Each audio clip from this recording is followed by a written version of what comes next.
I'm excited about our topic for this morning. Today on Etiquette, we're going to be talking about to-do lists, how to make one for your day, week, and the month, and the key things everyone should have on their list. We're here with Janet Adetu to talk about this morning, and it's important, and some of us, we start the year with all that excitement, to-do lists. Yeah, and these are the things that I I'm know. doing. And then, it's just that consistency that just begins to... Yeah, it takes a bit of discipline. But let me ask you, do you write down the things that you want to do in a day? Well, not every day, but in a week, yes, I do. So I have an idea of the things that I want to do this week, then I write them out. Right. But then I don't have this daily schedule that... Yeah, because what happens is that some people, the other thing is not important, they can't be bothered to write it. But then the question is this, are you one of those people that gets overwhelmed by the number of things you have to do in a day? Or are you one of those people that tends to forget the whole list that you actually wrote in the morning? Or are you somebody that, you really get really frustrated in the day because there's so much for you to do and you can only get one or two done, and you had like 5 or 6 to do, and you really get totally disorganized. You're a disorganized person, all right? And the reason why we talk about a to-do list is because it's the best way to pursue your vision, your dreams, your ideas. There are things that, and your goals, it will set the tone for the day. And there's a whole lot of etiquette around it.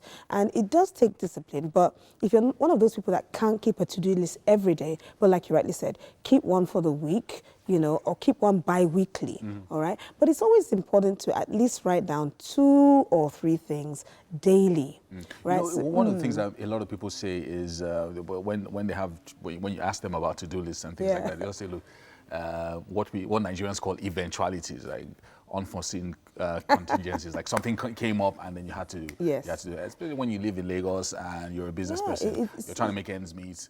You're on one end of town this moment, and then next 2 hours you're on another end of town, and sometimes a lot of things come up that sort of change what your schedule looks like. It's normal. And that's why we say don't write 10 things on your list because of eventualities. Just write 2 or 3 things that you think that you can accomplish come what may. And even if indeed out of the 3 things you can only get 1 or 2 done, you will still feel accomplished. Other than writing 10 things and you get 1 done, you're not going to feel accomplished at all. Right. And with the to-do list as a process, now it's very simple. The first thing you need to do in the morning or the night before is find a quiet place. It could be at your desk, it could be in the car, it could be anywhere around you that is nice and quiet, that gives you thought process. Yeah, first thing, quiet place. A nice quiet place, right? And when you get to the quiet place, you can bring out what we call either a planner, a journal, a jotter, a notepad, any one of these. I have all of these. I have so many. I'm not sure why you have so many. But I have so many. So this is actually a notepad, if you open it. Okay, so this is a notepad. If you open it, you just see it gives you space to just write. Okay. Just to write, okay? Just a regular notepad. Absolutely. This is a planner. Okay, this is even more organized for you. So it actually tells you, your meetings for the day, who do you want to call, who do you want to meet. Is this like a diary? This is, so if you flip open, you just see, it's sort of like has it mapped out for you. Oh, right, okay. Right. It just tells you things that are important for that day to help you in case you don't really know how to structure your day. So you sit down with your planner, your jotter, your notepad, whatever it is that you think that you want to write those things down into. Of course, you're going to have a pen, all right? Begin to write down what your goals are. I'm not even saying that your tasks, now they're 2 different things. What are my goals for this week? Or what is my goal today? So generally, what do I want to achieve? What do I want to achieve today? And it could be something as basic as I'm having this meeting with Mr. A or Miss X, and you write that down. And once you've written it down, so you think about your goals for the day, then you now put them down. Then put them down as a to-do list according to priority. So if your meeting is in the morning, you're not going to put it as number 5. Right. Your meeting in the morning is number 1. That's the most important thing. So that if anything happens in the day that distracts you because of the environment, because of where we live, because of circumstances, at least that one thing that was at the top of the list, or those 3 things that are top of the list, you are able to achieve. Then anything else that happens that day, you will feel like, okay, I have accomplished. At least I did. Yes. I was able you to can pass them on to the next day. Yeah. So I say write them down. Once you have your goals, write them down as this is a meeting, I have to call this person, I'm going to this place, I want to, just a few things. I want to read this article or I want to write this article. Write them down as a to-do list, but in order of priority. Now, as you can see, I have highlighters there as well. Yeah, so sometimes different colors, do yellow. what works for you.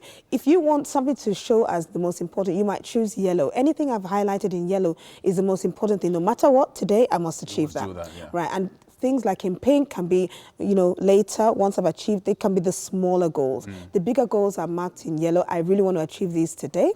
And the smaller goals, if I don't achieve them today, I'll do that tomorrow, okay? And I always say highlight them. It's really important to highlight them. And once you've highlighted them, at the end of the day, go through the goals that you have achieved and say, okay, tick them off, because most times, we have this long list. Yeah. I always say either strike them out or tick them off. So do you want to roll over some of the things that you didn't achieve today to tomorrow? Yeah, absolutely. And it can be the priority for tomorrow. If indeed you couldn't achieve it today, it could be the priority of tomorrow. But always work with a calendar, because sometimes you have marked in your, or you haven't. Somebody tells you there's an event on a certain day. I mean, it's impossible for us to remember everything. Yeah. So write it down. Sometimes we call a to-do list diarizing. All right, diarizing in the sense that somebody told me I have an event in 2 weeks' time. Open up your calendar, mark it there, so that by the time you get to that day itself, you would have known that I have this event, so I'm not going to put anything on my to-do list there, and you would have prepared for it. And you wonder why, it sounds cliche or something like that, but it's really important. It sets the tone for your own organization. There's something I wanted to ask about discipline and consistency, because that's one of the biggest challenges, I think. Usually, I mean, so someone's watching now and they're saying to themselves, okay, I've been meaning to get a notepad, I'm going to get it today. I'm going to get my pen and my highlighters and everything, and I'm excited, and I'm going to do this. And so the month of February is great, right? How do I ensure that it's consistent and I maintain that discipline to be able to continue to meet my goals on a daily basis? And don't beat yourself up if you're not able to open up your to-do list on a daily basis. Don't bother to beat yourself up. But I would say take the whole month of, for instance, February. All right. I would even say go into that month, write down dates that you have important things that you already know now. So I know I have 3 functions in February. I write them down on those dates in my calendar. So most times it's nice to even get a planner, because the planner will just open up the date page for you. Write them down so that in advance you've already done that. And then the other days are bonuses. If you have anything important in this week or next week, write that down. So that when the day does come, if the day is a free day for you and it's not so important, it's not a problem.